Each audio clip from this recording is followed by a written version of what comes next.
welcome to my review for Sonic R on the Sega Saturn. Now this is one racer, especially in the Sonic series, that's gotten a lot of bashing over the years, and I'm just here to tell you it's not as bad as you think. So I just showed you the main menu, the option screen, and here's the character select screen, and because my Sega Saturn's memory got erased, I only have the initial 4 characters to choose from. So to start off, I'm going to go with Sonic. You have 4 levels to start off with. Each one is very varied in its location, but I'll start with the first one, Resort Island. Now, the first thing that you'll notice about Sonic R is it's actually not a bad looking game whatsoever. In terms of, the characters, yeah, they're really polygonal and blocky and everything. But in terms of the environments, it's really colorful, and it's got some pretty good textures. I mean, this is Sega Saturn, people, it's not PlayStation 2 or anything, so keep that in mind. But in terms of its colorful levels and everything, they're not that bad at all. Now, here's me trying to warm up to the game. And basically, if you notice, I cannot get Sonic to run in a straight line. All I'm doing is just going left and right and left and right. This is me attempting to run on a straight path. Now, the controls are really, really hard to get used to as Sonic, but I'll tell you why that's not such a bad thing in a little bit. But look at this. I'm not even exaggerating that. I'm trying to run straight. You gotta believe me. Like, the controls are so bad, and I'll tell you why. Because you have to hold up on the D-pad to run forward, you're trying to steer left and right at the same time while still holding up.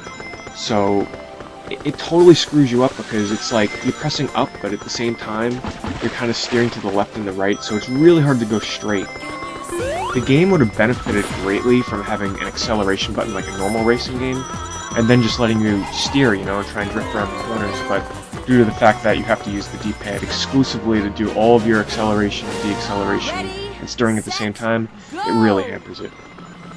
So, one mistake that a lot of people make with Sonic R when they play it, is they go right into it, and they play as Sonic. Now, let me tell you, when I switched to Tails and Knuckles later on, it made a world of a difference. First of all, they controlled better. Sure, you're still crashing in the walls and you're bumping all over the place, but Sonic and Tails and Knuckles actually have the ability to fly. By doing this, you can avoid so many really hard to steer parts and levels and obstacles. So as Tails, you just jump in the air and you fly, and you can totally avoid some of these like crazy twists and turns. And same thing for Knuckles. While Sonic, his special ability is a double jump, and honestly, that does nothing in this game. But as you can see here, especially in this level, it's very, very colorful, very well done.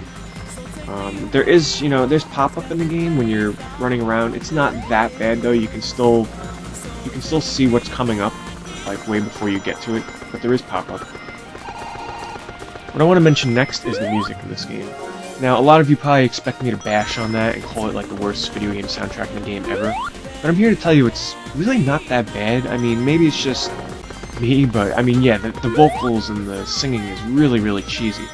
But, after listening to it for so many years after playing this game every now and then, it's so catchy, some of the songs. I mean, some of them are really bad, like 1 or 2 in particular, but some of the levels and the songs in the levels fit pretty well, actually. I mean, it's not that bad. They're very upbeat, very catchy. Honestly, it could have been worse, and it's not that bad. Besides the Grand Prix mode, there's actually a tag mode where at the beginning of the level, the characters were all split ways, and you basically just gotta go around, touch them once to tag them. And it's more fun than it seems. You gotta really get some pretty good chase sequences going on here, and they can turn any which way. They can take shortcuts and turn around completely in the levels. But I had some fun with it, going around and just trying to tag them.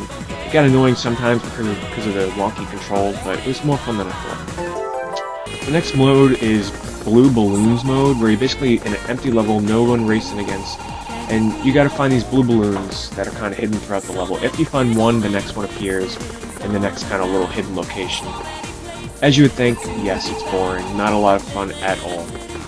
So overall, I would give Sonic R a 5.5 out of 10. It does have a lot of problems in terms, if they would have worked a little bit more on the controls and maybe added in a couple more maps, it was a missed opportunity for something that could have been really great. In terms of recommending this game, I would only recommend it to hardcore Sonic fans, where, it's the type of game where you'll pick it up once a year, play it for half an hour, and be done with it.